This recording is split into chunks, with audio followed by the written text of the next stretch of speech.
Hi friends, എല്ലാവർക്കും channel 13.8 സ്വാഗതം. ഞാൻ ഗൗതമൻ. നമ്മളിന്ന് സംസാരിക്കാൻ പോകുന്ന വിഷയം വേദകാലഘട്ടത്തെക്കുറിച്ചാണ്. വേദകാലഘട്ടത്തെക്കുറിച്ച് ഇന്ന് ധാരാളം ഹൈപ്സ് ഇവിടെയൊക്കെ പറയാറുണ്ട്. ഇതര സ്റ്റേറ്റിലെ സ്കൂൾ വിദ്യാർത്ഥികൾക്ക് വേദകാലഘട്ടത്തെക്കുറിച്ച് ധാരാളം ലെസൺസ് ഇപ്പോൾ പറയുന്നുണ്ട്. അതിനെക്കുറിച്ച് ഇപ്പോൾ ധാരാളം പരസ്യങ്ങൾ വരുന്നുണ്ട്. Vedic maths, Vedic science, Vedic management, Vedic philosophy, Vedic architecture, ഇങ്ങനെ ധാരാളം കാര്യങ്ങളെക്കുറിച്ച് ധാരാളം പരസ്യങ്ങളും പ്രൊപ്പഗൻഡയൊക്കെ നടക്കുന്ന കാലഘട്ടമാണ്. അപ്പോൾ ഇങ്ങനെയൊരു കാലഘട്ടം ഉണ്ടായിരുന്നോ, അത് ശരിയാണോ, അല്ലെങ്കിൽ അത് എത്രമാത്രം ശരിയാണ് എന്നൊരു വിഷയത്തെക്കുറിച്ചാണ് നമ്മളിന്ന് സംസാരിക്കുന്നത്. അപ്പോൾ വേദിക് കാലഘട്ടം എന്ന് പറഞ്ഞാൽ ഏതാണ്ട് 1000 വർഷം, BC 1500 മുതൽ 1100 വരെ, 1100 മുതൽ 500 വരെയുള്ള കാലഘട്ടം, അതായത് early Vedic period, post Vedic period എന്ന് രണ്ടായി തിരിച്ചിട്ട് ഏതാണ്ട് 1000 വർഷത്തെ കാലഘട്ടത്തെക്കുറിച്ചാണ് ഈ വേദിക് കാലഘട്ടം എന്ന് പറയുന്നത്. അപ്പം ആദ്യത്തെ ഏർലി വേദിക് പീരീഡ് എന്ന് പറയുമ്പോഴത്തേക്ക് ഏതാണ്ട് ബ്രോൺസ് ഏജ് എന്ന് പറയും, ബ്രോൺസ് ഏജ്, ആ കാലഘട്ടം വരുന്നത്. അപ്പം അന്ന് എന്തുമായിരുന്നു? അന്ന് കൃഷികൾ ചെയ്യുക, കന്നുകാലി വളർത്തുക, അങ്ങനെയൊക്കെ ഒരു കാലഘട്ടം വരുന്നത്.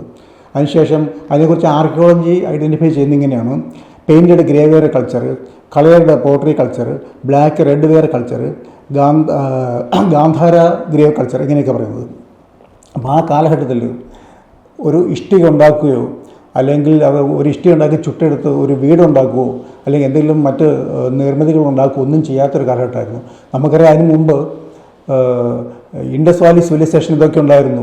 ഇഷ്ടിക കൊണ്ട് നല്ല ഒരേ തരത്തിലുള്ള ഇഷ്ടികകൾ, സിമിലാരിറ്റിയുള്ള ഇഷ്ടികകൾ ഉണ്ടാക്കി അവർ റോഡുണ്ടാക്കി, വീടുണ്ടാക്കി, പലതരത്തിലുള്ള ഡാമുകളുണ്ടാക്കി, ഇതെല്ലാം ഉണ്ടാക്കുന്ന ഒരു കാലഘട്ടം ഒന്നുണ്ടായിരുന്നു.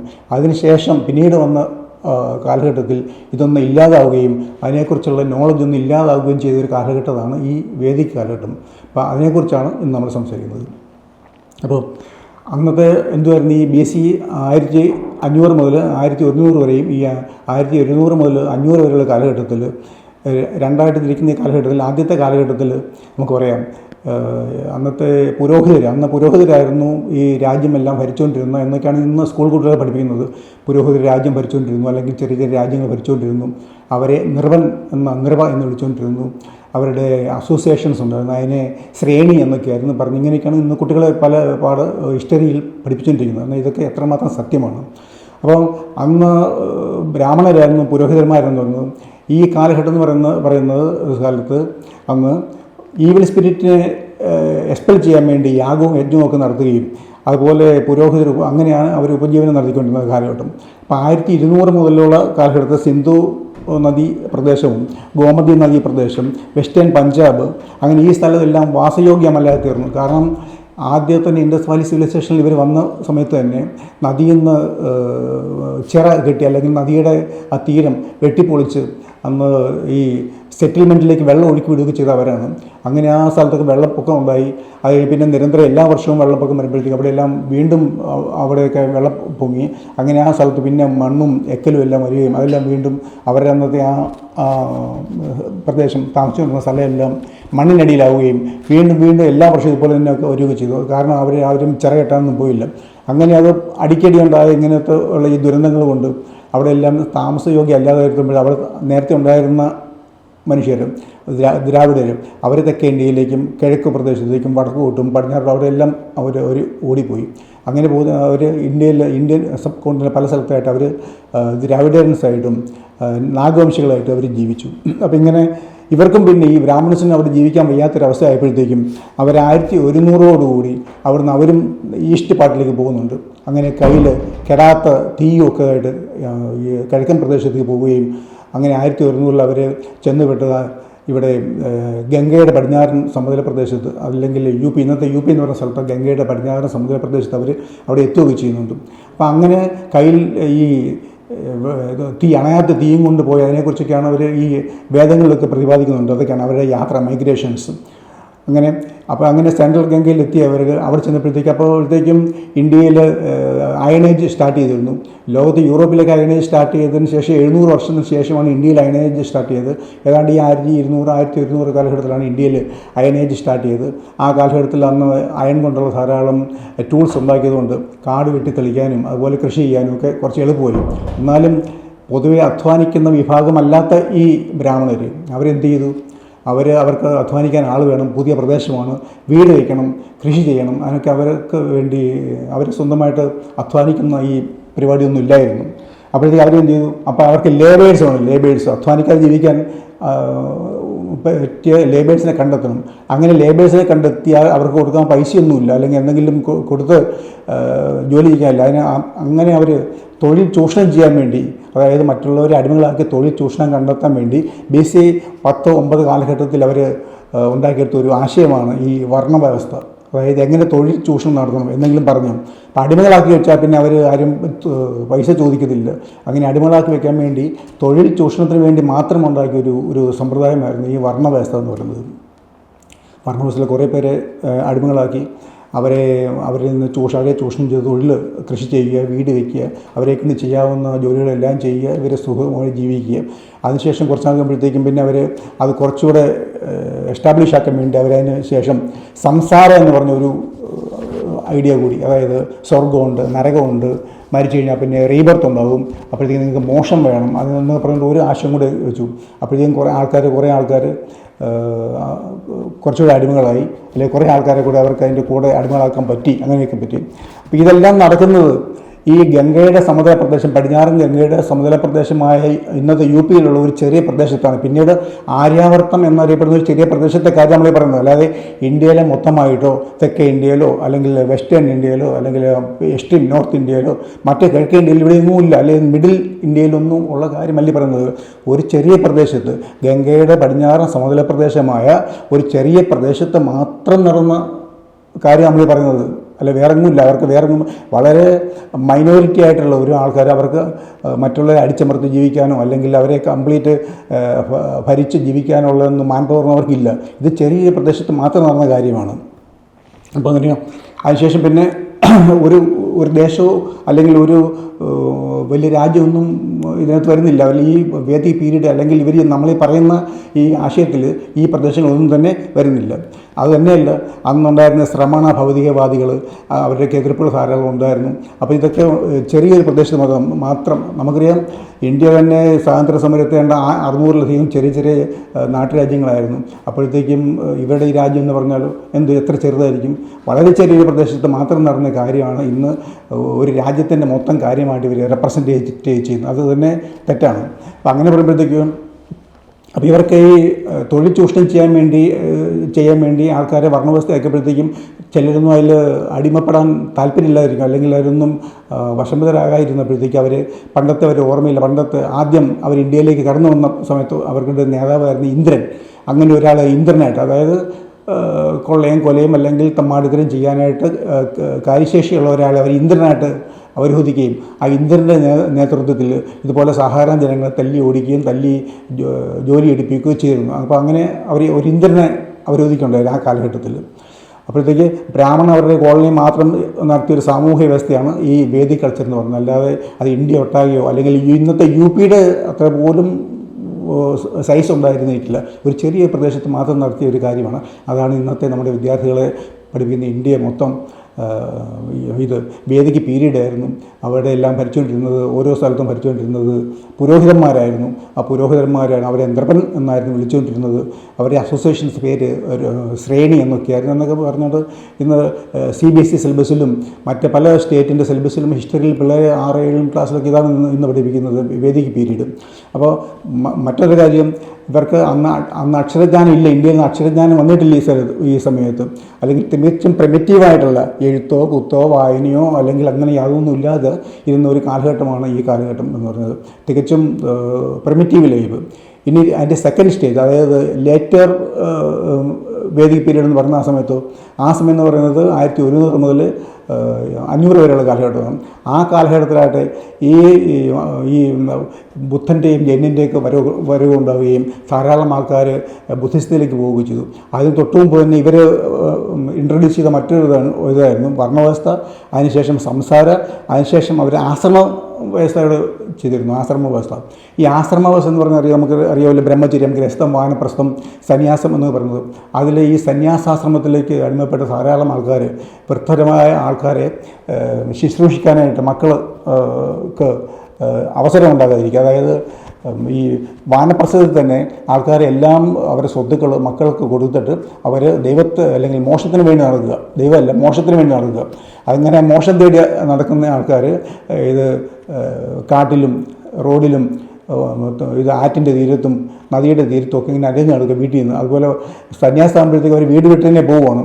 അപ്പോൾ ആ സമയത്ത് ഇത്രയും നാൾ അധ്വാനിച്ച് അവശരായ അവർക്ക് ശരിക്ക് ആ സമയത്ത് അസുഖങ്ങളുണ്ടാകുന്നു. ആ സമയത്താണ് അവർക്ക് സ്നേഹം കിട്ടേണ്ടത്, ശുശ്രൂഷ കിട്ടേണ്ടത്. ആ സമയത്ത് ഇതൊന്നും കിട്ടാതെ അവർ റോഡിലും വയലിലും അവിടെ എല്ലാം അലഞ്ഞെറിയുകയും കാട്ടിലുമൊക്കെ മരിച്ചു വീഴുകയും റോഡിലൊക്കെ മരിച്ചു വീഴുകയും ഒക്കെ ചെയ്യുന്നൊരവസ്ഥയിൽ ഉണ്ടായപ്പോഴത്തേക്കും വളരെ ദുരന്തമായ ഒരു കാലഘട്ടമായിരുന്നു ഉണ്ടായിരുന്നത്.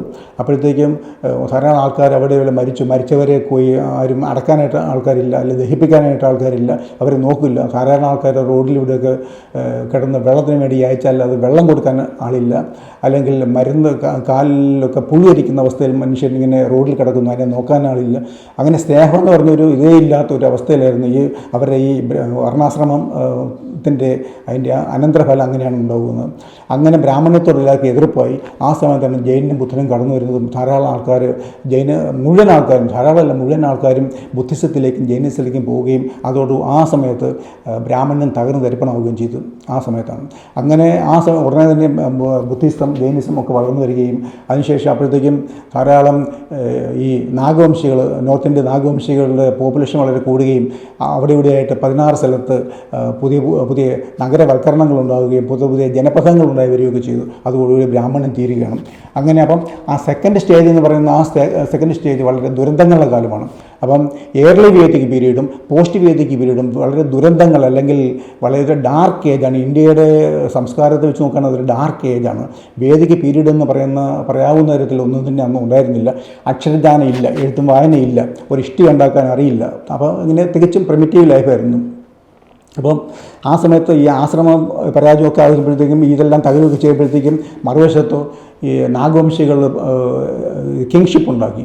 അവർ ശക്തരായ നാഗവംശികൾ കിങ്ഷിപ്പ് ഉണ്ടാക്കുകയും ട്രൈബൽ റൂളെല്ലാം മാറി കിങ്സ് റൂൾ ആകുകയൊക്കെ ചെയ്തു. ആ കാലഘട്ടമാണ് ഈ കാലഘട്ടത്തോടു കൂടി ഈ ലേറ്റർ വേദിക് പീരീഡും കഴിയുകയാണ്.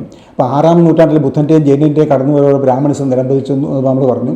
അപ്പോഴത്തേക്കും പിന്നെ പ്രത്യേക ഡൈനാസ്റ്റി, ഹരിയങ്ക ഡൈനാസ്റ്റി ഒക്കെ വന്നു. അതിനുശേഷം പിന്നെ മുഴുവൻ ബുദ്ധിസത്തിൻ്റെയും ജൈനിസത്തിൻ്റെയും ഒഴുക്കാണ് അതിനെ കാണുന്നത്. പിന്നെ അവിടെ അപ്പോൾ ആ സമയത്തൊന്നും ബ്രാഹ്മണിസമോ അല്ലെങ്കിൽ ഇന്ന് പറഞ്ഞ പോലെ സനാതന ധർമ്മമോ ബ്രാഹ്മണിസമോ ഒന്നും തന്നെ അന്നില്ലായിരുന്നു. അപ്പോൾ സാധാരണ ജനങ്ങളെല്ലാം വിദ്യ നേടി. ബുദ്ധിസം വന്നതോടുകൂടി സാധാരണ ജനങ്ങളെല്ലാം വിദ്യ നേടി.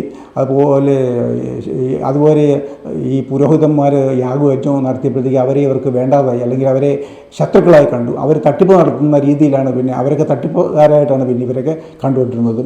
ചുരുക്കം പറഞ്ഞാൽ 1500 മുതൽ BC 1500 മുതൽ BC 500 വരെയുള്ള ഈ 1000 വർഷം എന്ന് പറഞ്ഞാൽ ഒരു പ്രാകൃത വർണ്ണവ്യവസ്ഥ, ആശ്രമ വ്യവസ്ഥ എന്ന വിഡ്ഢിത്തം, സംസാരം എന്ന അന്ധവിശ്വാസം, അല്ലെങ്കിൽ ഒരു ഇഷ്ടിക പോലും ചുട്ടെടുക്കാനുള്ള നോളജ് ഇല്ലാത്ത ഒരു പ്രാകൃത ജീവിതം, എഴുത്തോ വായനയില്ലാത്ത ഒരു കാലഘട്ടമായിരുന്നു ഈ വേദിക് പീരീഡ് എന്ന് പറയുന്ന ഇന്ന് വിശേഷിപ്പിക്കുന്ന ഈ കാലഘട്ടം എന്ന് പറയുന്നത്.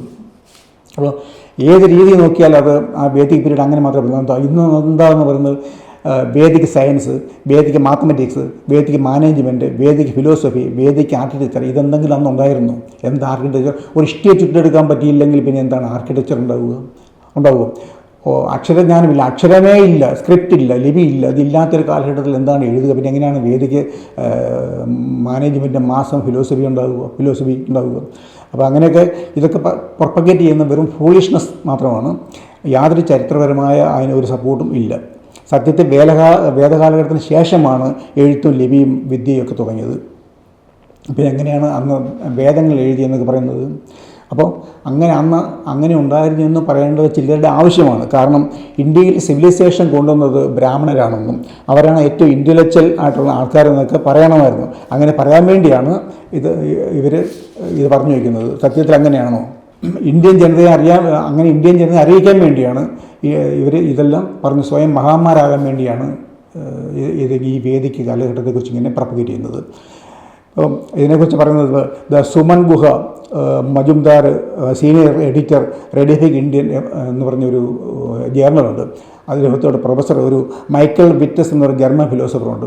അയാൾ ഫിലോളജിസ്റ്റാണ്, മൈത്തോളജിസ്റ്റാണ്, ഇൻഡോളജിസ്റ്റാണ്. അയാൾ പറഞ്ഞത് ഇങ്ങനെയാണ്: Vedic period is a misrepresentation of Hinduism were good, but the way they went about it was sectarian, narrow and historically wrong. അദ്ദേഹം അതിനെക്കുറിച്ച് എങ്ങനെയാണ് പറഞ്ഞിരിക്കുന്നത്. അപ്പോൾ ഇപ്പം നമുക്കറിയാം, യുനെസ്കോയുടെ ഔട്ട് ഗോയിങ് ഹെറിറ്റേജിൽ സാംസ്കൃതത്തിൻ്റെ റെപ്രസെൻ്റ് ചെയ്യുന്ന ഒരു പുസ്തകം വെച്ചിട്ടുണ്ട്. അത് എന്താണെന്ന് വെച്ചാൽ അത് ഋഗ്വേദമാണ്. അപ്പം അതിനെക്കുറിച്ച് ഇവർ പ്രൊപ്പഗേറ്റ് ചെയ്തുകൊണ്ടാക്കി ഇങ്ങനെയാണ്: യുനെസ്കോയുടെ ഹെറിറ്റേജ് സൈറ്റിൽ ഋഗ്വേദമുണ്ട്, എന്നാലൊരു ബൈബിളോ എന്നാലൊരു ഖുറാനോ അവിടെ ഇല്ല. കാരണം അത് ഹിന്ദുയിസത്തിൻ്റെ മേന്മയാണ്, അതുകൊണ്ടാണ് അവിടെ കൊണ്ട് ഈ ഋഗ്വേദം കൊണ്ട് വെച്ചിരിക്കുന്നതെന്നാണ്. എന്നാൽ സത്യം പറഞ്ഞാൽ അങ്ങനെയല്ല. അത് ഔട്ട് ഗോയിങ് ഹെറിറ്റേജ് ലിസ്റ്റിലാണ് വെച്ചിരിക്കുന്നത്. അതായത് ലോകത്ത് നശിച്ചുകൊണ്ടിരിക്കുന്ന, നഷ്ടപ്പെട്ടുകൊണ്ടിരിക്കുന്ന, മരിച്ചുകൊണ്ടിരിക്കുന്ന ഏതെങ്കിലും ഒരു സംസ്കാരം, ഒരു ഭാഷ, അല്ലെങ്കിൽ അതുപോലെ എന്തെങ്കിലും അതിൻ്റെ അടയാളമായിട്ട് കൊണ്ട് വെച്ചിരിക്കുന്നതാണ് സത്യത്തിൽ ഈ ഋഗ്വേദം. അതായത് ലോകത്ത് സംസ്കൃത ഭാഷ സംസാരിക്കുന്ന ആരുമില്ല, അല്ലെങ്കിൽ ചിലർക്ക് അവർ തൊഴിൽ ചെയ്യുന്നു, അല്ലെങ്കിൽ അത് മറ്റുള്ളവരെ പഠിപ്പിച്ച് പൈസ ഉണ്ടാക്കുക, മറ്റുള്ള ഏതെങ്കിലും തൊഴിലിന് വേണ്ടി ഇന്ന് 24,000-ൽ ചില്ലുവാൻ ആൾക്കാർ മാത്രം അത് ഉപയോഗിക്കുന്ന ഒരു ഭാഷയാണ് സംസ്കൃതം. അപ്പോൾ അങ്ങനെ മരിച്ചുപോയ, ലോകത്ത് നിന്ന് മരിച്ചുകൊണ്ടിരിക്കുന്ന, അല്ലെങ്കിൽ നാമാവശേഷമായിരിക്കുന്ന ഒരു ഭാഷയുടെ റെപ്രസെൻറ്റേറ്റീവ് എന്ന തരത്തിലാണ് ഈ ഋഗ്വേദം അവിടെ കൊണ്ടുവച്ചിരിക്കുന്നത്. അപ്പോൾ ഋഗ്വേദം അവിടെ കൊണ്ടുവയ്ക്കാൻ കാരണം, ഋഗ്വേദം അവിടെ കൊണ്ടുവച്ചു അപ്പോഴത്തേക്ക് അതിൻ്റെ ഇത്ര പഴയതാണ്. അത് ആ ഋഗ്വേദത്തിൻ്റെ പഴമ പറഞ്ഞാൽ വളരെ രസമാണ്. അത് എഴുതിയത് 1464-ലാണ്, അതായത് 15-ാം നൂറ്റാണ്ടിൽ. അതിന് മുമ്പ് സംസ്കൃതത്തിൽ യാതൊന്നും എഴുതിയിട്ടില്ലെന്നുള്ളതാണ്. ഏതാണ്ട് 74,000 സ്ക്രിപ്റ്റുകൾ സംസ്കൃതത്തിൻ്റെ പല ഭാഗത്ത്, ഇന്ത്യയുടെ പല ഭാഗത്തു നിന്നായിട്ട് കളക്ട് ചെയ്തിട്ടുണ്ട്. അതെല്ലാം കളക്ട് ചെയ്ത് നോക്കിയപ്പോഴും അതൊന്നും 1464-ന് മുമ്പ് എഴുതിയ ഒരു സംസ്കൃതത്തിൻ്റെ ഇല്ല. അതായത് 1464-ലാണ് ഏറ്റവും ഏൻഷ്യൻ്റ് ആയിട്ടുള്ള സംസ്കൃതം എഴുതിയിട്ടുള്ളത്. അതിന് മുമ്പില്ല. അതിന് മുമ്പ് സംസ്കൃതം ഇവർ പറഞ്ഞുകൊണ്ടിരുന്നത് എഴുതിക്കൊണ്ടിരുന്നത് മറ്റു പല ഭാഷകളിലുമാണ്. സംസ്കൃതം പറയും, പക്ഷേ എഴുതിക്കൊണ്ടിരുന്ന മറ്റൊരു ഭാഷ. അതായത് ശ്രുതിയിലും സ്മൃതിയിലുമായിരുന്നു ഇവർ സംസ്കൃതം സൂക്ഷിച്ചുകൊണ്ടിരുന്നത്. എഴുത്ത് ഭാഷ അവരുണ്ടാക്കിയിട്ടില്ലായിരുന്നു. 13-ാം നൂറ്റാണ്ടിൽ 12-ാം നൂറ്റാണ്ടിലും ബുദ്ധിസത്തെ ഇവിടുന്ന് തല്ലി ഓടിച്ചതിന് ശേഷം ബുദ്ധിസത്തിൻ്റെ ക്ലാസിക്കൽ ലാംഗ്വേജ് ആയിരുന്ന പാലി ഭാഷ, ആ പാലി ഭാഷയുടെ ലിപി അങ്ങനെ തന്നെ എടുത്ത് അത് സംസ്കൃതമാക്കുകയാണ് അവർ ചെയ്തത്. അപ്പം നമ്മുടെ ജുനഗഡിൽ സുദർശൻ ഡാം എന്ന് പറയുന്ന ഡാം ഉണ്ടാക്കിയിട്ടുണ്ട്. എംപറർ അശോക. അവിടെ അദ്ദേഹത്തിൻ്റെ ഒരു എഡിറ്റ് ഉണ്ട്. ആ എഡിറ്റ് പാലി ഭാഷയിലാണ്. ആ പാലി ഭാഷയിലുള്ള എഡിറ്റ് എന്ന് കാണിച്ചിട്ടാണ് വിക്കിപീഡിയ ഒക്കെ പറയുന്നത് ഇത് സംസ്കൃതമാണ്, ഒറിജിനൽ സംസ്കൃതമാണെന്ന് പറയുന്നത്. അല്ല, സംസ്കൃതത്തിൻ്റെ മുഴുവൻ ലിപികളും എടുത്താണ് പാലി ഭാഷയുടെ മുഴുവൻ ലിപികളും എടുത്താണ് ഇവർ സംസ്കൃതം ഉണ്ടാക്കിയിരിക്കുന്നത്. അതുകൊണ്ട് അത് തെറ്റായിട്ട് കാണിക്കുകയാണ്. ഇതാണ് സംസ്കൃതം എന്ന് പറയുന്നത്. അതുപോലെ പണ്ടാർപൂർ ക്ഷേത്രമുണ്ട്. ആ ക്ഷേത്രത്തിൻ്റെ ഭിത്തികളിലും പാലി ഭാഷയിൽ എഴുതിയിട്ടുണ്ട്. അതൊക്കെ എടുത്ത് കാണിച്ചിട്ട് പറയും ഇതൊക്കെ സംസ്കൃതമാണ് എന്നാണ് പറയുന്നത്. സംസ്കൃതം അല്ലത്, പാലി ഭാഷയാണ്. അതുപോലെ പാണിനി, എംപറർ കനിഷ്കൻ്റെ സമയത്ത് പാണിനി പാലി ഭാഷ ഗ്രാമർ എഴുതി. ഇന്ന് ഇവർ പറയുന്നത് അത് സംസ്കൃത ഗ്രാമറാണ്. കാരണം രണ്ടിൻ്റെ ലിപി ഒന്നാണ്. അതുകൊണ്ട് ആൾക്കാർ തിരിച്ചറിയാൻ കഴിയുന്നില്ല. അതുകൊണ്ടാണ് കാരണം. സംസ്കൃതത്തിൻ്റെ ഗ്രാമർ അല്ല അദ്ദേഹം എഴുതിയത്. പാണിനി എഴുതിയത് പാലി ഭാഷയുടെ ഗ്രാമറാണ്. പക്ഷേ ഇവർ പറയുന്നത് സംസ്കൃതത്തിൻ്റെ ഭാഷയാണെന്ന് പറയുന്നത്.